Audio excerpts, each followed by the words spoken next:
কেউ যদি বাংলাদেশ থেকে পড়াশোনার উদ্দেশ্যে ইউরোপে যেতে যায় তাহলে তার কি করা উচিত? তার একটা রোড ম্যাপ দিবেন আপনি আমাদেরকে। আর সেকেন্ড হচ্ছে কেউ যদি বাংলাদেশে বসে ইউরোপে বিজনেস করতে চায় অথবা ইউরোপে গিয়ে বিজনেস করতে চায়, মানে মোট কথা ইউরোপে বিজনেস করতে চায় কেউ যদি, তাহলে তার কি করা উচিত? আমাদেরকে ২টা রোড ম্যাপ দিবেন আপনি। সো বিজনেসের পার্টটা আগে বলি।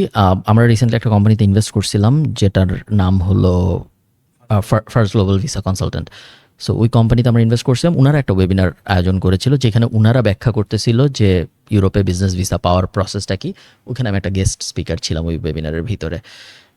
খুব বেশি জটিল অ্যাকচুয়ালি না ইউরোপে বাংলাদেশ থেকে যায় বিজনেস শুরু করার জন্য। আমি অত ডিটেইলে বলতেছি না কারণ আমি খুব বড় এক্সপার্ট। আপনার ডিরেক্টলি ফার্স্ট গ্লোবালের সাথে কথা বলা উচিত এবং আপনার গুগল করলে বুঝে যাবেন কেমনে খুঁজে পাইতে হয়। বাট আমি সারপ্রাইজ হয়েছি যে বেশ সোজাই মনে হয়েছে আমার পুরো ব্যাপারটা।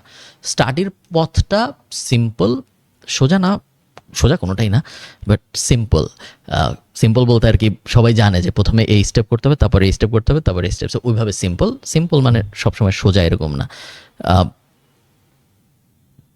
মোটামুটি সো প্রথমে আমি সবসময় রেকমেন্ড করি যে ঠিক করতে কী পড়বেন, তারপরে ঠিক করতে কোন দেশে যাবেন, উল্টা যেন না হয়।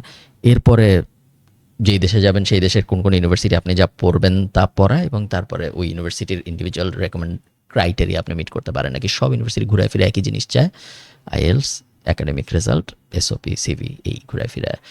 অত কঠিন না আমার মনে হয়। এবং প্রত্যেক বছর কত জানি ২১,০০০ না ২২,০০০ মানুষ দেশের বাইরে যায় বিভিন্ন জায়গায় পড়তে। সো অত কঠিন হলে তো এত মানুষ যাইতো না। সো না পারার আপনার কোনো কারণ নেই।